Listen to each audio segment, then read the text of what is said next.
দেখো ঘর দূর মোছা, সকালবেলা উঠে ছড়ো মারলি, নিকে ঝিতে যা ছিল গোলকাড়া থেকে শুরু করে সমস্ত কাজ হয়ে গেছে, গরু বাছুর বার করা সমস্ত কাজ হয়ে গেছে। তো দেখো নুন হয়ে বৃষ্টি পড়ছে আমাদের এখানে। আর কি বলবো, তো চলো গায়েটা দই নিয়ে আসছি। তো লক্ষ্মীরাও দেখো ওখানে বাঁধা আছে। তো আমি এখন গুমাগুলো কাটবো, কাটার পরে ওদেরকে দেবো। আর জৌলিটা বসাবো, দেখো জল দিয়ে রেখেছি।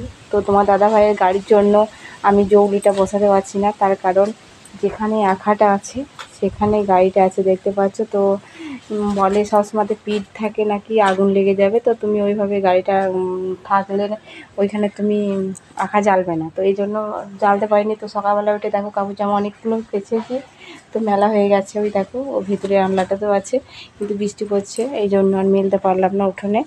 আর এই দেখো এত সুন্দর গাছগুলো হয়েছে দেখতে পাচ্ছ। আর এই দেখো রাধাকৃষ্ণ গাছটা, তুলসী তলাটা দেখো কত সুন্দর। তো বৃষ্টির জন্য দেখো সব কাদা হয়ে আছে, তো স্লিপ কাটছে।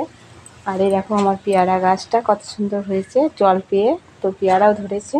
আর একটা তোমাদেরকে পেয়ারা দেখাচ্ছি, দেখো গাছের গোড়ার মধ্যে ধরেছে, দেখেছো? তো গাছটা কিন্তু পুরোটা ফাঁকা, ছোট্ট পাড়া গাছ, দেখো দেখো, কিন্তু পেয়ারাটা নিচেতে ধরে আছে, দেখেছো? তো ওই পেয়ারাটা আমি মহাদেবের জন্য রেখেছি। তো আমি বলেছি মহাদেবকে দেবো, তারপরে আমরা খাবো, ঠিক আছে? তো চলো আমি গায়ে দেওয়া দিয়ে যাচ্ছি, তো গায়ে দেওয়া নিয়ে চলে আসছি।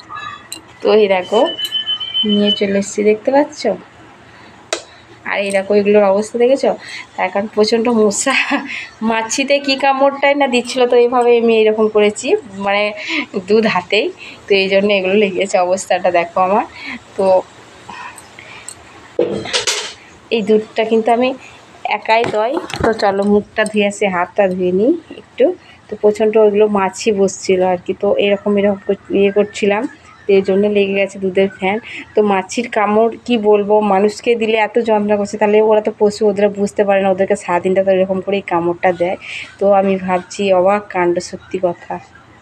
তো চলো হাত পাটা ধুয়ে আসি।